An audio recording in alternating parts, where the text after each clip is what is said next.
नमस्कार दोस्तों, आपका स्वागत है हमारे इस चैनल में एडवोकेट कृष्ण कुमार त्रिपाठी। दोस्तों, कुछ छोटी मोटी जानकारी मैं आपको दे रहा हूं जो आपको होना बहुत ज़रूरी है। कई बार ये जानकारियां अगर आपको रहती हैं तो अच्छा रहता है, और अगर ये जानकारियां आपको नहीं रहती हैं तो कई बार खेल बिगड़ जाते हैं। देखिए, मैट्रिमोनियल जो डिस्प्यूट्स होते हैं, इसका एक आपको चीज़ बता दूं कि मैट्रिमोनियल डिस्प्यूट में कभी भी ऐसा नहीं होता कि पुलिस आपको जेल भेजे। ठीक है, एफआईआर रजिस्ट्रेशन के समय इस बात को अच्छे समझ लीजिए। ऐसा कभी नहीं होता कि पुलिस आपको जेल भेजे। जनरली क्या होता है कि अगर किसी पे एफआईआर दर्ज हुई, किसी लड़के पर या उसकी फैमिली पर, तो पुलिस थाने बुलाती है, चमकाती है, डराती है, और आम आदमी कानून नहीं जानता है तो आम आदमी घबरा जाता है। ठीक है, और यही कारण है कि कई बार लोग की पुलिस बोलती है कि जेल भेज देंगे, महिला थाना बोलता है जेल भेज देंगे, ऐसा कर देंगे, वैसा कर देंगे, तो आम आदमी घबरा के क्या करता है, उनको कुछ पैसा दे के आ जाता है, 5,000, 10,000, 15-20,000, इस तरीके से। तो कहने का मतलब ये कि ऐसी कोई धारा वर्तमान समय में मैट्रिमोनियल डिस्प्यूट्स में नहीं है जहाँ पर कि एफआईआर दर्ज करने के बाद पुलिस आपको जेल भेज सके। इसलिए अगर कभी भी आप ऐसी कोई सिचुएशन फेस कर रहे हैं, या आपको ऐसा लगता है कि आपके ऊपर कोई एफआईआर हो सकती है या होने वाली है, या पुलिस डरा रही है, तो आपको डरना नहीं है।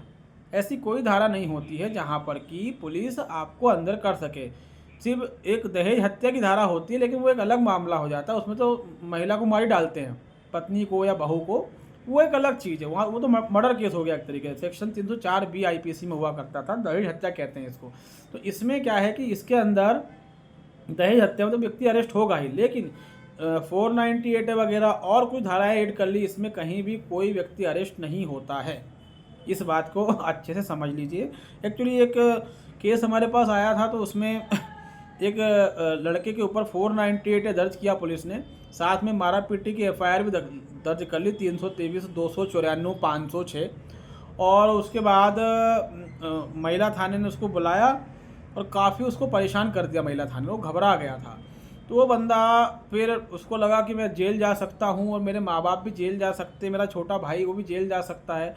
तो उसने क्या किया, महिला थाने के जो थाना प्रभारी होती है, महिला ही होती है वो भी, उसको 20,000 पर रिश्वत दे के आ गया। तो सीधी सी बात है कि थाने वालों ने उसको बेवकूफ़ बनाया, क्योंकि ऐसा कोई होता ही नहीं है। और ऐसा ही तो इस तरीके से क्या बहुत सारे केस होते हैं।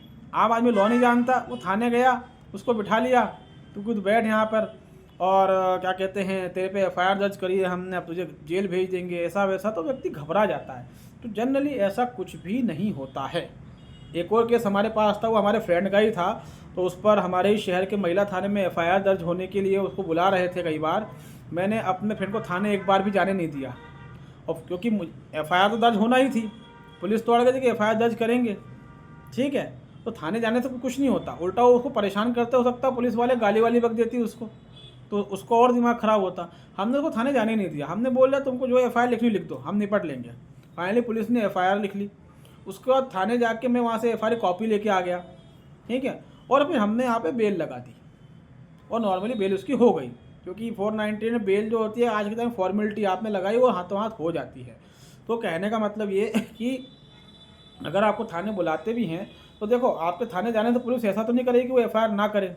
हाँ, अगर आपको लगता है कि आप एक दमदार व्यक्ति हैं, रसूख रखते हैं, तो फिर वो एक अलग बात है। वरना आप थाने जाएंगे, वहाँ वो आपका माथा खाएंगे कि क्यों बीवी को परेशान करता है, ऐसा है वैसा है, गाली बकता है, दहेज मांगता है, ये करता है वो करता है। आपका और दिमाग ख़राब होगा। आप ज़्यादा बहस करेंगे तो हो सकता है कि वो कई बार क्या होता है, एक वहाँ की जो महिला पुलिस वालियाँ होती हैं वो बड़ी बेशरम होती हैं, और पर आपको 1-2 तमाशे उन्होंने मार दिए, ठीक है। तो ये चीज़ें होती हैं। सेकेंड थिंग ये कि जब भी आप थाने जाते हैं ना, तो मैंने आपको पहले भी कई वीडियोज़ में बताया है कि पुलिस थाने की रिकॉर्डिंग को 18 महीने तक सेव करके रखना आवश्यक है। ना सिर्फ वीडियो रिकॉर्डिंग, बल्कि ऑडियो भी, मतलब जो बातें वहाँ हो रही हैं वो सब रिकॉर्ड करके उसको 18 महीने तक सेव करना बहुत ही आवश्यक है। सुप्रीम कोर्ट का इसमें बहुत ही स्ट्रिक्ट जजमेंट है, और उसके अलावा अलग अलग हाई कोर्ट्स के, चेन्नई हो गया, एमपी हो गया, दिल्ली हो गया, इनके जजमेंट भी इसमें आ चुके हैं, ठीक है। और सब में साफ साफ कहा है कि आपको रखना ही है। पुलिस थाने में हर जगह हर एंगल पर कैमरा लगा हुआ होना चाहिए, चाहे टॉयलेट ही क्यों ना हो, ताकि कहीं पर भी किसी के साथ पुलिस मारा पीटी ना कर सके। ठीक है। तो अगर कभी आप थाने जाते हैं और आपके साथ बदसलूकी की जाती है, कुछ ऐसा किया जाता है, तो कोई कुछ नहीं करना है, वापस आके तुरंत उसकी सीसीटीवी फुटेज आरटीआई के माध्यम से निकलवा लेनी है। ठीक है, नहीं देते हैं तो फर्स्ट अपील सेकंड अपील तक जाइए, आपको मिलेगी ही मिलेगी। साथ में उसी समय मेल कर दीजिए बड़े अधिकारी को कि मैं यहाँ पर आया था, इस तारीख की इतने बजे से लेके इतने बजे तक की जो वीडियो रिकॉर्डिंग या ऑडियो रिकॉर्डिंग है, इसको सुरक्षित किया जाए, इसको सेव किया जाए। आपका ईमेल भी बहुत काम का होगा। और उसके बाद मालूम पड़ता है कि वहाँ कैमरे लगे ही नहीं हैं, तो कोई दिक्कत नहीं है, जवाब तो आपको मिल ही जाएगा कि कैमरे यहाँ लगे ही नहीं हैं, ऐसा वैसा। तुरंत जो है कंटेम्प्ट ऑफ कोर्ट लगा दीजिए पुलिस के ऊपर। ठीक है, पुलिस वालों की ऐसे की तैसी हो जाएगी, क्योंकि सुप्रीम कोर्ट ने जो जजमेंट्स दिए हैं उसका जब पालन नहीं हो रहा है, तो फिर उसमें क्या है, पुलिस की 12 बजना तय है। जो भी संबंधित अधिकारी होंगे वो आपके हाथ पांव जोड़ना शुरू कर देंगे। ठीक है, एक और चीज़ मैं बता दूं कि कई बार 498A में ये होता है कि पुलिस पासपोर्ट जब्त कर लेती है। ठीक है, पहली बात है कि पुलिस को पासपोर्ट जब्त करने का अधिकार नहीं है। पासपोर्ट आपकी प्रॉपर्टी है, पुलिस की नहीं है। ठीक, तो पुलिस ने अगर पासपोर्ट जब्त किया है तो इसके लिए आप डायरेक्ट हाई कोर्ट जाएँ, आपको जिला कोर्ट नहीं जाना है। हाई कोर्ट में सेक्शन 482 के तहत पासपोर्ट वापस लेने की एप्लीकेशन लगाएं। अच्छे से समझ लीजिए, 498 लगा हो, डोमेस्टिक वायलेंस लगा, कुछ भी लगा हो, ऐसे मामलों में आपका पासपोर्ट जब्त नहीं किया जा सकता। बाहर जाने की आपकी परमिशन को भी वो लोग मतलब उससे छेड़खानी नहीं कर सकते। आप स्वतंत्र हैं बाहर जाने के लिए। कई हाई कोर्ट्स के जजमेंट हैं जिसमें स्ट्रिक्टली कहा गया है कि व्यक्ति जो है, भले उस पर 498 दर्ज है, अगर वो बाहर जॉब करता है, पढ़ता है, कुछ भी है, वो बाहर आने जाने में स्वतंत्र है। और हाई कोर्ट के मतलब सभी हाई कोर्ट के जितने भी हाई कोर्ट इंडिया में हैं, मुंबई हो गया, दिल्ली हो गया, साउथ के हो गए, ठीक है, एमपी, राजस्थान, सीजी, जहाँ के भी लगभग सभी हाई कोर्ट के जजमेंट है। तो इसमें कभी इतना टेंशन नहीं पालना है कि हमारा पासपोर्ट जब्त हो गया, हम बाहर कैसे जाएंगे। ठीक है, क्योंकि कई लोग रहते हैं जो बाहर रहते हैं, शादी इंडिया में करते, बीच बीच में माँ बाप से मिलने आते हैं, है ना। तो अगर ऐसा कुछ हुआ है क्योंकि इसके लिए भी मुझे एक कॉल आया था, वो पूछ रहे थे मुझसे, तो मैंने बताया कि नहीं भाई, पासपोर्ट पुलिस जब्त नहीं कर सकती है, करिए, तुरंत शिकायत करें। पासपोर्ट आपकी प्रॉपर्टी है, आपकी प्रॉपर्टी को आपसे ले नहीं सकते। सेकंड थिंग, कहीं भी आना जाना ये व्यक्ति का फंडामेंटल राइट्स है आर्टिकल 19 के तहत, तो इससे उसे वंचित नहीं किया जा सकता। ठीक है, इससे बिल्कुल वंचित नहीं। कुछ टर्म और कंडीशन लगा देती है हाई कोर्ट, और पासपोर्ट के साथ आप ऑल ओवर वर्ल्ड कहीं भी जाना हो आप जा सकते हैं।